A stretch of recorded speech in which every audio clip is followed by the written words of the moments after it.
ਵਾਲੇਕੁਮ। ਅੱਜ ਹੀਰਾ ਆਇਆ ਸਾਡੇ ਕੋਲ ਗੱਡੀ ਲੈਣ ਵਾਸਤੇ ਤੇ ਲੈਣ ਆਇਆ ਫਾਰਚੂਨਰ,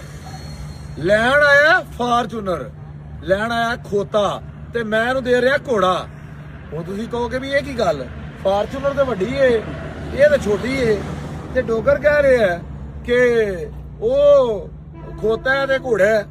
ਉਹ ਮੈਂ ਪਤਾ ਕਿਉਂ ਕਹਿਣਾ ਪਿਆ, ਇਹ ਹਰ ਲਿਹਾਜ਼ ਨਾਲ ਇਹ ਉਹਦੇ ਨਾਲ ਡਾਢੀ ਹੈ, ਹਰ ਲਿਹਾਜ਼ ਨਾਲ ਆ ਜਾਓ, ਕਿਸੇ ਲਿਹਾਜ਼ ਨਾਲ ਆ ਜਾਓ।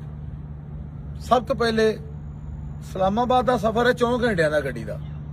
ਇਸ ਗੱਡੀ ਤੇ ਤੁਸੀਂ ਜਾਓ ਤੇ 4 ਘੰਟਿਆਂ ਦਾ ਸਫ਼ਰ ਤੁਹਾਡਾ 3 ਘੰਟਿਆਂ 'ਚ ਤੈਅ ਹੋਏਗਾ। ਇਸ ਗੱਡੀ ਤੇ ਇਹ ਗੱਡੀ ਕਰ ਸਕਦੀ ਹੈ 4 ਘੰਟਿਆਂ ਦਾ ਸਫ਼ਰ 3 ਘੰਟਿਆਂ 'ਚ। ਫਾਰਚੂਨਰ 4 ਘੰਟਿਆਂ ਵਾਲਾ ਸਫ਼ਰ ਜਿਹੜੀ ਹੈ ਉਹਨੇ 4 ਘੰਟੇ 'ਚ ਹੀ ਕਰਨਾ ਜਾਂ ਪੌਣੇ 4 ਘੰਟੇ 'ਚ ਕਰਨਾ। ਬੜੇ ਵੱਡੇ ਢਿੱਲ ਮਾਰੋਗੇ। ਇਹਨੇ 3 ਘੰਟਿਆਂ 'ਚ ਸੁੱਟਣਾ ਤੁਹਾਨੂੰ ਇਸਲਾਮਾਬਾਦ ਲਿਜਾ ਕੇ। ਦੂਜੀ ਗੱਲ, ਉਹਦੇ ਸਨਰੂਫ ਕੋਈ ਨਹੀਂ, ਇਹਦੇ ਸਨਰੂਫ ਹੈ। ਤੀਜੀ ਗੱਲ, ਇਹਦੀਆਂ ਸੀਟਾਂ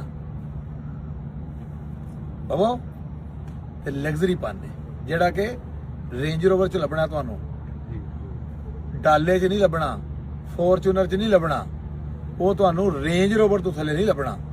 ਪੇਕੇ ਦੀ ਰੇਂਜ ਰੋਵਰ ਤਰ੍ਹਾਂ, ਜਿਹੜੀ ਪੇਕੇ ਦੀ LC 300 ਤਰ੍ਹਾਂ।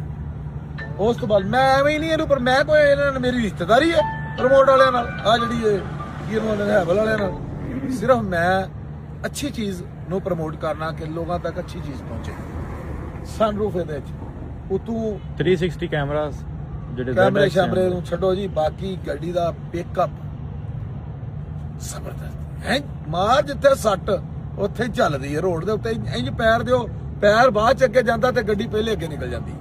ਇਹ ਚੀਜ਼ ਹੋਣੀ ਚਾਹੀਦੀ ਹੈ। ਤੇ ਫਾਰਚੂਨਰ ਨੂੰ ਤਾਂ ਕੈਰੀ ਡੱਬਾ ਕ੍ਰਾਸ ਕਰ ਜਾਂਦਾ। ਬੰਦੇ ਦਾ ਪੁੱਤਰ ਕੋਈ ਚੰਗਾ ਡਰਾਈਵਰ ਬੈਠਾ ਹੋਵੇ ਨਾ ਕੈਰੀ ਡੱਬੇ 'ਚ, ਆਹ ਬੁਲਾਣ ਵਾਲਿਆਂ ਦਾ ਕੈਰੀ ਡੱਬਾ, ਕੋਈ ਪਿੰਡੀ ਵਾਲ ਬੈਠਾ ਹੋਵੇ ਨਾ, ਤੇ ਫੋਰਚੂਨਰ ਤੇ ਪਰਾਡੋ ਨੂੰ ਉਹ ਨਹੀਂ ਲਾਗੇ ਲੱਗਣ ਦਿੰਦਾ। ਹਾਂਜੀ, ਉਹਦੇ ਤੇ 140 ਦੀ ਸਪੀਡ ਮਾਰਨੇ ਆ ਬੁਲਾਮ ਤੇ। ਮੇਰਾ ਬਲਾਲਗੰਜ ਕੰਮ ਹੈ, ਮੈਂ ਉਹਨੂੰ ਆ ਮੋਡੀਫਾਈਡ ਮੈਂ ਜਿਹੜੇ ਅੱਗੇ ਤੁਹਾਡੇ ਕੋਲ ਬੁਲਾਣ ਚੰਗਾ ਚਲਾਣ ਕੀਤੇ ਨੇ ਨਾ, ਫੋਰਚੂਨਰ ਨੂੰ ਤੇ ਉਹ ਨਹੀਂ ਨੇੜੇ ਲੱਗਣ ਦਿੰਦੇ। 140 ਦੀ ਰਫ਼ਤਾਰ। ਔਰ ਮੈਂ ਤੁਹਾਨੂੰ ਕਹਾਂਗਾ ਹੈਵਲ ਵਰਗੀ ਗੱਡੀ ਕੋਈ ਨਹੀਂ, ਮੇਰੀ ਤੇ ਪਸੰਦੀਦਾ ਗੱਡੀ ਹੈ ਇਹ। ਮੈਂ ਇਹਨੂੰ ਪ੍ਰਮੋਟ ਕਰਨਾ, ਮੈਂ ਕੋਈ ਇਹਨਾਂ ਕੋਲ ਪੈਸੇ ਨਹੀਂ ਲੈਂਦਾ, ਨਾ ਇਹਨਾਂ ਨੂੰ ਮੈਂ ਜਾਣਨਾ ਕੌਣ ਨੇ ਤੇ ਮਾਲਕ ਤੇ ਕੌਣ ਨਹੀਂ। 50 ਵਜੇ ਉਹਨਾਂ ਮੈਨੂੰ ਬੁਲਾਇਆ, ਮੈਂ ਕਿਹਾ ਮੈਂ ਨਹੀਂ ਮਿਲਣਾ ਤੁਹਾਨੂੰ। ਜਿਹੜੀ ਉਹ ਇੱਕ ਹੋਰ ਆ ਗਈ ਜੀ, ਉਹ ਲੋ ਹਾਂ ਜੀ, ਦੱਸੋ। ਹਰ ਸ਼ੋਰੂਮ ਤੇ ਜਾਓ, ਤੁਹਾਨੂੰ ਭਾਈ 1 ਮਿੰਟ ਰੁਕਿਆ ਜੇ, ਜਾਣਾ ਨਹੀਂ, ਬਾਹਰ ਆ ਜਾਓ। ਹਰ ਸ਼ੋਰੂਮ ਤੇ ਜਾਓ, ਤੁਹਾਨੂੰ ਫੋਰਚੂਨਰ ਖਲੋਤੇ ਨਜ਼ਰ ਆਣਗੇ ਵੀ।